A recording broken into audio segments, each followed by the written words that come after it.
বিগত ৩ মাসেরও বেশি সময় ধরে বিভিন্ন সামাজিক ভাতা না পেয়ে চরম দুর্ভোগে পড়েছেন কাঠালিয়া ভাতা প্রাপকরা। প্রতিদিন ভাতার আশায় ব্যাংকের সামনে ভিড় জমাচ্ছেন অসহায় বৃদ্ধ বৃদ্ধা, বিধবা এবং স্বামী পরিত্যক্তা মহিলারা। কিন্তু প্রতিবারই টাকা না পেয়ে ব্যাংকের সামনে কান্নায় ভেঙে পড়েছেন তারা। ভবানীপুরের শেফালী মজুমদার, নিদয়ার তুলসী রায় এবং দুর্লভ নারায়ণের খাগা খাতুনের মতো অনেকেই জানান এই ভাতার টাকাই তাদের একমাত্র সম্বল। অথচ মাসের পর মাস টাকা না পাওয়া এবং যাতায়াতের পেছনে জমানো টাকা শেষ হয়ে যাওয়ায় তারা এখন দিশেহারা।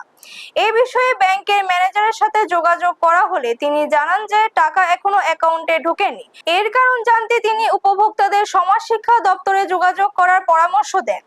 সরকারি ভাতার অনিশ্চয়তা একদিকে যেমন তাদের যাতায়াতের খরচ বাড়ছে, অন্যদিকে তীব্র অর্থনৈতিক সংকটে পড়ে কাঠালিয়া গ্রামীণ ব্যাংকের সামনে প্রতিদিন অসহায় প্রবীণদের হাহাকার ও হতাশার করুণ দৃশ্য ফুটে উঠেছে। ব্যুরো রিপোর্ট, নিউজ তৎকাল 24। তুলসী রায়, আপনার বাড়ি কোন? সুইচ গেট না? আপনি কত মাস ধরে পান না ভাতা?